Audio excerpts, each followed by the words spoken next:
ಕನೇರಿ ಶ್ರೀ ವಿರುದ್ಧ ಜ್ಞಾನಪ್ರಕಾಶ ಸ್ವಾಮೀಜಿಯವರು ಆಕ್ರೋಶವನ್ನ ಹೊರಹಾಕಿದ್ದಾರೆ. ಬಸವ ಅನುಯಾಯಿಗಳು ತಾಲಿಬಾನಿಗಳು ಅಂತ ಕನೇರಿ ಶ್ರೀ ಮತ್ತೊಂದು ವಿವಾದಾತ್ಮಕ ಹೇಳಿಕೆಯನ್ನ ನೀಡಿದ್ರು. ಈ ವಿಚಾರವಾಗಿ ಜ್ಞಾನಪ್ರಕಾಶ ಸ್ವಾಮೀಜಿಯವರು ಆಕ್ರೋಶವನ್ನ ಹೊರಹಾಕಿರುವಂಥದ್ದು. ಮನುಷ್ಯತ್ವವನ್ನ ಗೌರವಿಸುವವರು ಈ ರೀತಿ ಮಾತನಾಡೋದಿಲ್ಲ. ಶ್ರೀಗಳು ಅವರ ತಲೆ ಮೆದುಳನ್ನ ಮಾರಾಟ ಮಾಡಿಕೊಂಡಿದ್ದಾರೆ ಅಂತ ಕನೇರಿ ಶ್ರೀ ವಿರುದ್ಧ ಉರಿಲಿಂಗ ಪೆದ್ದಿ ಮಠದ ಸ್ವಾಮೀಜಿ ಆಕ್ರೋಶವನ್ನ ಹೊರಹಾಕಿರುವಂಥದ್ದು. ಉರಿಲಿಂಗ ಪೆದ್ದಿ ಮಠದ ಜ್ಞಾನಪ್ರಕಾಶ ಸ್ವಾಮೀಜಿಯವರು ಕನೇರಿ ಸ್ವಾಮೀಜಿ ವಿರುದ್ಧ ಆಕ್ರೋಶವನ್ನ ಹೊರಹಾಕಿದ್ದಾರೆ. ಇವತ್ತು ಕನೇರಿ ಶ್ರೀಗಳು ಒಂದು ಹೇಳಿಕೆಯನ್ನ ನೀಡಿದ್ರು. ಆ ಹೇಳಿಕೆಗೆ ಸಂಬಂಧಪಟ್ಟಂತೆ ಈಗ ಆಕ್ರೋಶ ವ್ಯಕ್ತವಾಗ್ತಾ ಇರುವಂಥದ್ದು. ಕಾಡಸಿದ್ದೇಶ್ವರ ಸ್ವಾಮೀಜಿಗಳು ಬಸವ ಭಕ್ತರನ್ನ ಅಥವಾ ಬಸವ ಅಭಿಮಾನಿಗಳನ್ನ ಅಥವಾ ಬಸವ ತತ್ವ ಪ್ರಚಾರ ಮಾಡ್ತಕ್ಕಂಥವ್ರನ್ನ ಅನುಯಾಯಿಗಳನ್ನ ಈಗಾಗಲೇ ಅವರಿಗೆ ಮನಸ್ಸು ಇಚ್ಛೆ ನೋಯಿಸಿರುವುದರಿಂದ ಈಗಾಗಲೇ ಗೌರವಾನ್ವಿತ ಸುಪ್ರೀಂ ಕೋರ್ಟ್ನ ನ್ಯಾಯಮೂರ್ತಿಗಳು ಬಹಳ ಉತ್ತಮವಾದಂತ ಒಂದು ಮಾತುಗಳು ನೀಡಿದ್ದಾರೆ. ನೀವು ಭಾರತೀಯ ಪ್ರಜೆ ಆಗ್ಲಿಕ್ಕೆ ಯೋಗ್ಯರಲ್ಲ ಅಂತ ಹೇಳಿದ್ದಾರೆ. ನೀವು ಭಾರತೀಯ ಪ್ರಜೆ ಆಗ್ಲಿಕ್ಕೆ ಯೋಗ್ಯರಲ್ಲ ಅಂತಕ್ಕಂಥ ಮಾತಿದೆಯಲ್ಲ, ಅದನ್ನ ನಿಜವಾಗ್ಲೂ ನಮ್ಮ ಕನ್ನೇರಿ ಶ್ರೀಗಳು ಅರ್ಥ ಮಾಡ್ಕೋಬೇಕು. ಬಸವಾದಿ ಶರಣ ಚಿಂತನೆಗಳು, ಪ್ರಜಾಪ್ರಭುತ್ವದ ಮೌಲ್ಯಗಳು, ಸಮಾನತೆ ತತ್ವಗಳು ಮತ್ತು ಭಾತೃತ್ವ, ಮನುಷ್ಯರನ್ನ ಗೌರವಿಸ್ತಕ್ಕಂಥವ್ರು ಯಾರು ಇಂಥ ಮಾತುಗಳನ್ನ ಆಡೋದಿಲ್ಲ.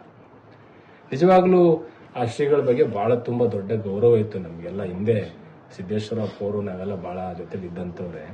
ಬಟ್ ಅವ್ರು ಈ ಭಾಷೆಗಳನ್ನ ಬಳಸ್ತಾರೆ ಅಂದ್ರೆ ನಾಲಿಗೆ ಆತನ ಕುಲವೇ ಹೇಳಿತು ಅಂತ ಹೇಳ್ತಾರೆ. ಅವರ ನಾಲಿಗೆಯ ಮಾತುಗಳು ಅವ್ರು ಯಾರು ಅಂತ ಜಗತ್ತಿಗೆ ಅವ್ರು ತೋರಿಸ್ತಾ ಇದ್ದಾರೆ. ಹೀಗಾಗಿ ಅದು ತುಂಬಾ ಅಕ್ಷಮ್ಯವಾದಂತ ನುಡಿಗಳಾಗಿರೋದ್ರಿಂದ ಮಾನ್ಯ ಸುಪ್ರೀಂ ಕೋರ್ಟ್ ಹೇಳಿರ್ತಕ್ಕಂಥ ಜಡ್ಜ್ ಹೇಳಿರ್ತಕ್ಕಂಥ ನ್ಯಾಯಾಧೀಶ ಹೇಳಿರ್ತಕ್ಕಂಥ ಮಾತನ್ನ ಅವರು ಅರ್ಥ ಮಾಡ್ಕೋಬೇಕಾಗಿತ್ತು. ಎಲ್ಲಾದ್ರೂ ಹೋಗಿ ನೀವು ಧ್ಯಾನ ಮಾಡಿ ಅಂತ ಹೇಳಿದ್ದಾರೆ. ಯಾಕೆ ಅವ್ರಿಗೆ ಆ ತರದ ಪದಗಳು ಪ್ರಯೋಗ ಆಗ್ತಿರೋದು ಹಿನ್ನೆಲೆಯನ್ನು ನೋಡಿದಾಗ ಅವರೆಲ್ಲೋ ಒಂದು ಕಡೆ ಅವರ ತಲೆಯನ್ನು ಮಾರ್ಕೊಂಡ್ಬಿಟ್ಟಿದ್ದಾರೆ, ಅವರ ಮೆದುಳನ್ನು ಎಲ್ಲೋ ಮಾರಾಟಕ್ಕಿಟ್ಟಿದ್ದಾರೆ ಅಂತಕ್ಕಂಥ ಒಂದು ಅನುಮಾನ ನಮ್ಮನ್ನು ಕಾಡ್ತಾ ಇದೆ ಅಂತ ನಾನು ಈ ಸಂದರ್ಭದಲ್ಲಿ ಹೇಳಿಕ್ಕೆ ಇಷ್ಟಪಡ್ತೇನೆ.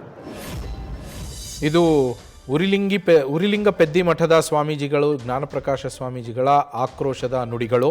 ಇವತ್ತು ಹನುಮಮಾಲಾ ದೀಕ್ಷಾ ಕಾರ್ಯಕ್ರಮದಲ್ಲಿ ಕನೇರಿ ಶ್ರೀಗಳು ಭಾಷಣವನ್ನು ಮಾಡ್ತಾ ಇದ್ರು. ಬೆಳಗಾವಿ ಜಿಲ್ಲೆ ರಾಯಬಾಗ ಪಟ್ಟಣದಲ್ಲಿ ಹನುಮಮಾಲಾ ದೀಕ್ಷಾ ಕಾರ್ಯಕ್ರಮ ನಡೀತಾ ಇತ್ತು. ಆ ಕಾರ್ಯಕ್ರಮದಲ್ಲಿ ಭಾಷಣ ಮಾಡುವಂತಹ ಸಂದರ್ಭದಲ್ಲಿ ಹನುಮಮಾಲೆಯ ಬಗ್ಗೆ ಸಾಕಷ್ಟು ಜನ ಟೀಕೆಯನ್ನ ಮಾಡ್ತಾ ಇರಬಹುದು, ಮಾಡ್ತಾರೆ ಕೂಡ. ಅದರಲ್ಲಿ ಕಮ್ಯುನಿಸ್ಟ್ಗಳು ಇದ್ದಾರೆ, ಹಾಗೆ ನಮ್ಮಂತೆ ಕಾವಿ ಧರಿಸಿದ ಬಸವ ತಾಲಿಬಾನಿಗಳಿದ್ದಾರೆ ಅನ್ನೋ ಒಂದು ಪದವನ್ನ ಬಳಕೆ ಮಾಡಿ ಬಸವ ಅನುಯಾಯಿಗಳನ್ನ ತಾಲಿಬಾನಿಗೆ ಹೋಲಿಕೆ ಮಾಡಿದ್ರ ಅನ್ನುವಂಥ ಒಂದು ಪ್ರಶ್ನೆ ಏನು ಮೂಡಿತ್ತು. ಅವರ ಹೋಲಿಕೆಗೆ ಈಗ ಆಕ್ರೋಶ ವ್ಯಕ್ತವಾಗ್ತಾ ಇರುವಂಥದ್ದು. ಮಹಾರಾಷ್ಟ್ರ ಕನೇರಿ ಮಠದ ಶ್ರೀಗಳು ಈ ರೀತಿ ಮಾತಾಡಿರೋದು ಸರಿಯಲ್ಲ. ಅವರು ತಮ್ಮ ಮೆದುಳು ತಲೆಯನ್ನ ಮಾರಾಟ ಮಾಡಿಬಿಟ್ಟಿದ್ದಾರೆ ಅಂತೇಳಿ ಉರಿಲಿಂಗ ಪೆದ್ದಿ ಮಠದ ಸ್ವಾಮೀಜಿ ಜ್ಞಾನಪ್ರಕಾಶ ಸ್ವಾಮೀಜಿ ಆಕ್ರೋಶವನ್ನ ಹೊರಹಾಕಿದ್ದಾರೆ.